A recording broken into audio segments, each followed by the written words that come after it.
Wanted to shower. I wanted to clean up. I was doing at least like what they call They were all dirty. little sponge bath. So we had like a little thing, we were doing sponge baths them, and Charles was making fun of us, just saying that it was fondue night Yeah, after bro, the you third know. night. It Was was- jacked up, Pepper was messing. And then in the morning, I went outside to go use the restroom. I see kinds of white stuff all over. I figured it had snowed, and then I realized what it was. Those Pepper was pooping everywhere, and there was tissue everywhere. I told him, how in the heck the game warden's gonna get us You for could tell delivery? you've been to Vietnam. I mean, because a lot of people don't think about is these guys were talking about being in a foxhole. They were stuck down for 3 or 4 days, so everybody got shit and peed their pants. Everybody was laying in a foxhole like that fighting, and yeah, no choice. Nature calls, you gotta go, but you can't get out the hole. You can't lift your head up. You can't go time out. So they're all fighting there with shit. They'll kill you. Pants. So Uncle's been through that. Third night wasn't nothing to him. And me and Uncle Ryan, we was dying. I felt like it was like paste, that And sweat. Mr. Heyondos. But he wasn't walking as much as we were. We were sweating and sweating. But when he was using it, he used the restroom all over the camp, around the camp. I thought it was snow. Honest to God, I thought it was snow. Then when I got up like later in the morning, I said, "That's not snow, it's tissue." Charles shit it everywhere. He crapped everywhere on the side of the mountain there. And I said, "How in the heck did he do that?" During the night, he kept crapping and crapping because we had a bunch of chili. Well, Uncle Raj made chili for 3 meals for 3 days. Everybody was like sweating. What kind of chili? Go to the kinds of bathroom with toxins, hot fire, man. I was like, It was Pepe, good though, good Pepe food. crapped everywhere, man. He throws crap against the trees, against the Did bushes. you ever catch anything? Dave, Did you ever catch anything? yeah, we killed 2 of them. I gave one away. Yeah, but then you guys wanted to stay longer, and you went. Remember, I stayed back at camp with the meat. You went Yeah. out, came back with the deer too. I can't remember. Yeah, you came back with the little doe too. Did we? Yeah, yeah, 'cause we were gonna go back in like 1.5 days. We already got it. We got our tags, and then we were like, well, we still got a deer tag. And I was like, I'll stay here with the meat if you want to go get it. We're worried about the coyotes. We and got bears we and got a stuff. deer that year. You got 2 elk, and I think Uncle Charlie shot a thing. And then he came back scope ring. Remember, he shot himself with that scope ring, and he got that cut right On there. his face. Yeah, What does that 7 mean? mag. He was being Oh, stubborn. he had the mag right there. No, 7 Kick mag, back nothing. like that. It was a 300 mag. And I cut him. It was a 300 mag. Because what happened was, Both of them kicked just as hard, man. I went up this hill and there was a big bull. I could hear him. In the trees. He'd go. It sounded like a horse going. And he would go. Crack! They cracked the branches. I couldn't see him, but I knew he was right in front of me. And Pepe, I would move a little bit closer, and he would go. He'd like would go forward and like people heavy steps. You could hear him. He's trying to pick where to go. And then he would go cracking, breaking branches. But he took off running towards Pepe. Pepe was supposed to be over there. I told him to be. Pepe didn't listen when I told him. But he went running that way, and Pepe saw him. Who was probably mad at him? And Pepe went to shoot at the elk like that. And he put the ring on his eye. And he shot. But it hit him in the eye, make him miss. Bill, I can't remember the cut of what he. Yeah, you got a wicked scoper. You got a scar right there like a fighter. How you get cut on the brow. Yeah. That ring will kick back and hit. A lot of Oh, guys an know about that adventure, too. Yeah, but When you go out there, you can't assume a situation in a box, like a nice, clean situation. You're gonna go, you're gonna do this and that. Everything outside that box is what's gonna happen. It's the same as the army. You're like never think in the box. Always think every situation or whatever you could think. If you have a planned event, think outside those plans, because that's what's gonna happen. You know, when we were Sorry, staying in Lord. Dog Patch, Roger, Yeah. and Daddy was going to go deer hunting, and I was closer to Daddy than Mama, and I was crying and crying because he didn't want to take me deer hunting. I was about 16. Oh yeah. I wish he would have. My dumb dad gives her a rifle and don't show her how to use it, and then she knocked her tooth out.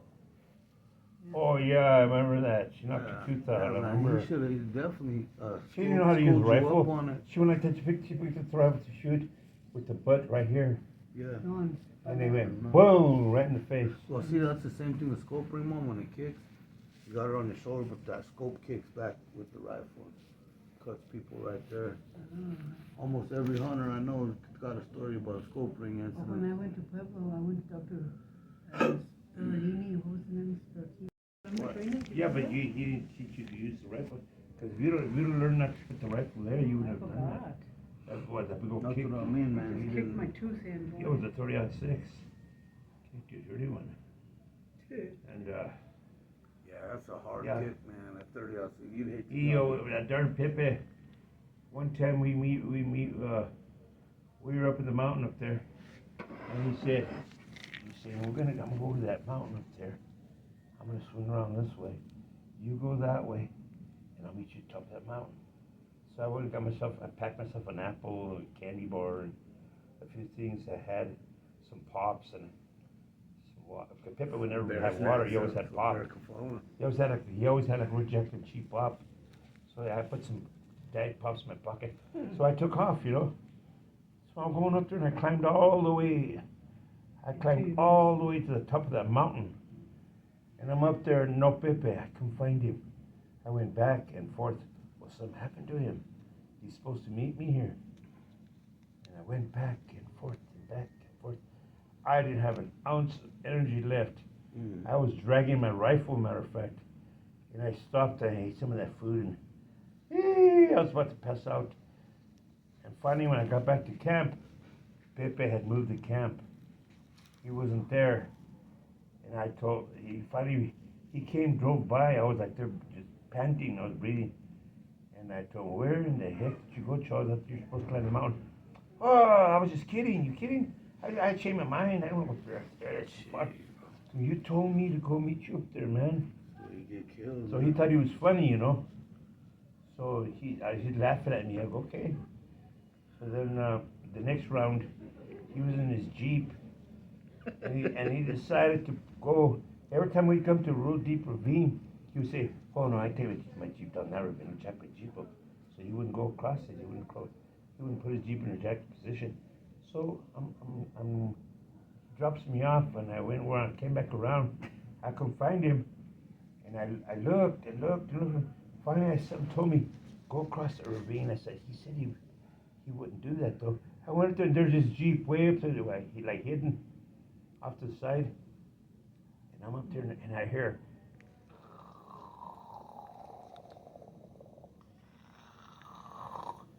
well, you shooting at the 3 warning signal when you're lost. SOS. And so I didn't think that was him. That was miles and miles away. So then I walked It back. don't take long to get lost in the mountains, bro. I was walking back and forth looking for him, and I said, I'm going to freeze to death. It's getting cold.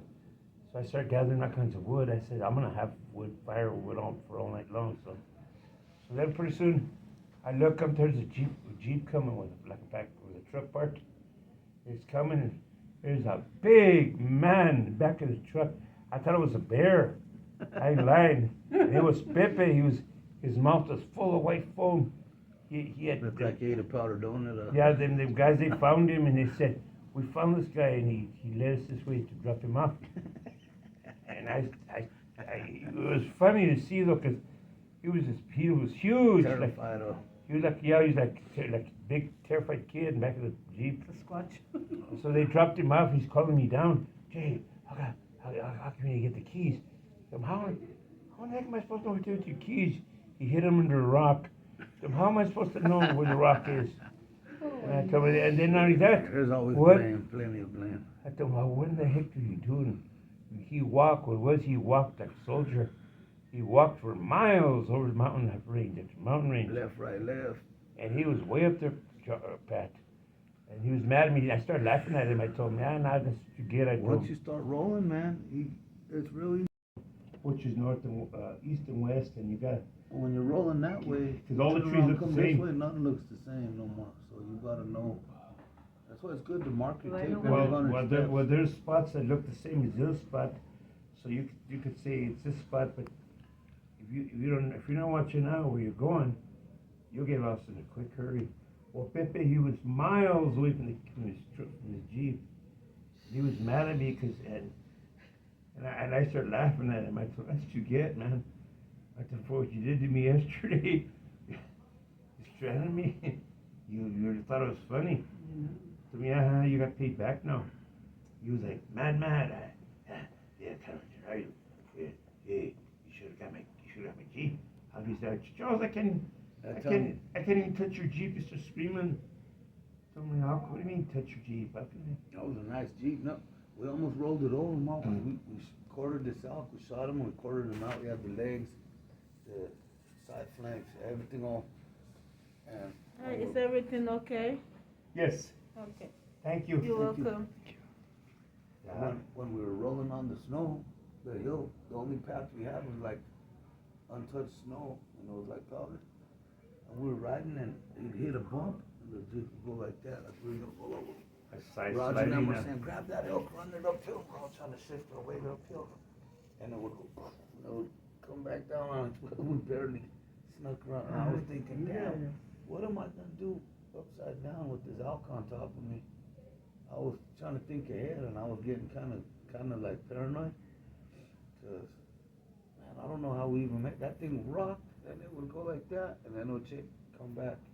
And we did that for a little ways around the side right there too. You're stubborn. And I said, "Jeez, there's a lot could go wrong in any situation." Right there. Me and him really got into it one time because I had Rocky, Samuel, and Roger. They're all with me, and me and Rocky are sitting in the front. Rocky's sitting in the middle, and we're going down the road, and Charles starts calling Rocky down. Knock, knock. You got a question for you. Down the road, and Charles starts calling down Rocky. You know, all Rocky asked him was, he told him, because the gears right there, he told Charles, what would happen, Uncle Charles, if I accidentally hit the gear? And Charles went off on him, and I was tired, and I passed out for about, I don't know, 30 minutes, I think.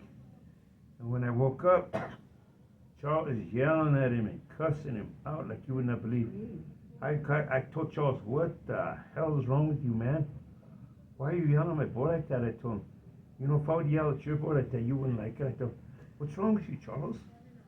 He wouldn't stop. So I got so pissed off at him that we got back to the camp. I told the guys, I had my truck there. It wasn't a full drive, so we were using it. That brown truck of mine. So I told the boys, load everything up of mine. We're gonna get out of here. Later for this Charles. So the boys were all pissed off at him. They start shooting guns. He was up there like hiding in there because it was kind of a bad situation because they were really pissed off at it the way he was yelling at Rocky. You should see him. You wouldn't have tolerated it if he was yelling at you or Jonathan or something like that. I mean, he was overdoing it, and so they loaded all the food they had bought, because I bought all the food. We loaded it all up in my truck, and we just took off and left in there. He told his wife that I was being a jacked-up jerk. He didn't tell him what he was doing. I told him all. He was yelling at my son Rocky. He was just 16 years old. And he was raking him up down with the coals, man. I mean, he was on him. And I just. A lot of people do that, man. I just told him, what is wrong with you, Charles? Why are you yelling at Rocky that way? All he asked you, Rocky said, gee, Dad, all I told him is, what if I accidentally hit the gear with my knee? And Charles, from that point, for about 45 minutes straight, just called him.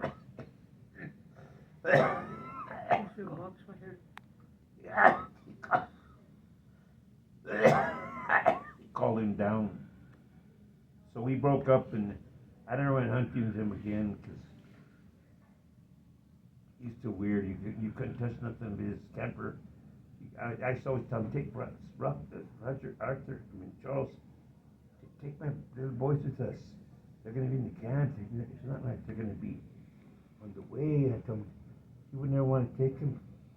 But now as his kids got bigger, he started taking them. I told him, it's not fair, man. You wouldn't take my kids. I was always waiting for you guys to say, let's